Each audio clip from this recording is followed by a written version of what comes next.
Inside the convent, the air was freezing. Candle flames trembled as if something invisible breathed over them. The nuns whispered prayers, but the echoes felt wrong, stretched, distorted, almost as if something whispered back. Sister Claire pressed her ear against the chapel door. She heard scratching. Then a low, ancient voice, whispering her name. She stepped back as the crucifix on the wall began to drip blood. And in that moment, one truth became clear: God was silent, and something else had taken his place. The 17th century was drowning in fear. Plague. War. Famine. People cried for hope, but found only darkness. And in the quiet town of Loudun, the nightmare began. The nuns of the convent started screaming in the night. Not nightmares, something real. They spoke Latin, Greek, and Aramaic, languages they never learned. Their bodies twisted into impossible shapes. Bones cracked. Skin stretched.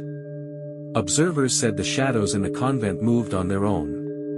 One nun claimed she saw a tall figure with no eyes. Another said she felt a cold hand pulling her spine backward. Rumors spread: Loudun was possessed. The church sent Father Bar, an inquisitor feared more than any demon. He arrived with chains, relics, and an exorcism book older than the convent itself. He accused a local priest, Father Grandier, of causing the possession. Innocent or not didn't matter. The church needed a villain, and they chose him.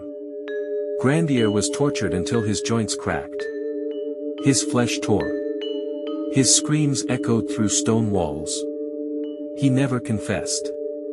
So they burned him alive. The nuns watched from the windows, some crying, some laughing, some smiling.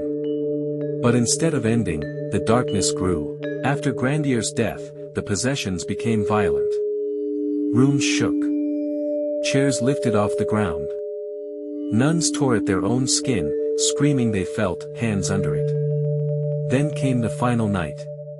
Inside the chapel, every nun collapsed on the cold stone floor.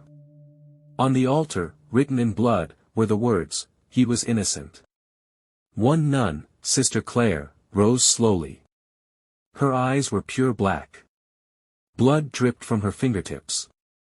She whispered only one sentence: God did not come. The candles exploded. Windows shattered. And the chapel doors slammed shut. No one knows what happened in the darkness that followed.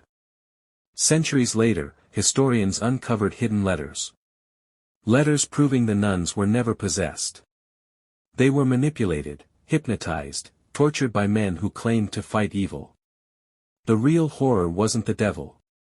It was the humans who acted in his name. When faith becomes a weapon, hell doesn't need demons. Humans create their own.